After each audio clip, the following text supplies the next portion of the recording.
Grainger, and my favourite my favourite women's sport moment was at the Olympics.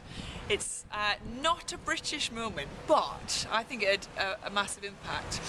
It was my first Olympic Games in Sydney 2000, a long time ago now, and it was the anniversary 100 years of women competing in the Olympic Games. So a massive step for women, 100 years of their Olympic competition, amazing performances. And in Australia, when the Olympic torch came into the stadium to light the flame, they had a final relay of Olympic female champions to pass it round, and they gave it finally to Katherine Grainger, who's a 400 metre runner, and she went up and lit this torch, and the whole thing of flames. It's stunning. And then 10 days later, she was in the Olympic Stadium for her 400 metre final, and we were there watching. 112,000 seater. It was a massive stadium, biggest they've ever built for the Olympic Games. As high as you could see, packed, sold out crowd. And then she walked on just to warm up, and the whole place went silent, just to warm up. And then when she came over to race, she had this incredible lycra outfit, included a hood. She pulled up the hood in green and gold Australian colours, and 112,000 people held their breath to see if she could actually win the Olympic Games. She'd be the first Aboriginal woman to do it.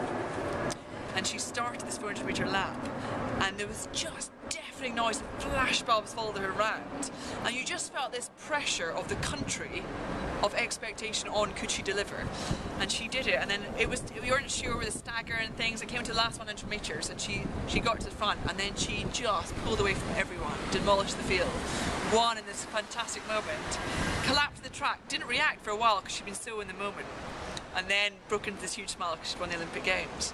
And it was such a lesson in that is performing under pressure, and that's performing in front of a home crowd.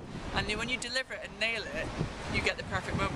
And then 12 years on from that, in the London Olympics, and suddenly every single Olympian for Team GB got the chance to do that under the same sort of pressure, the same expectation, and some of us managed to deliver the golden moment. And it was, yeah, I probably learned a lot without realising it.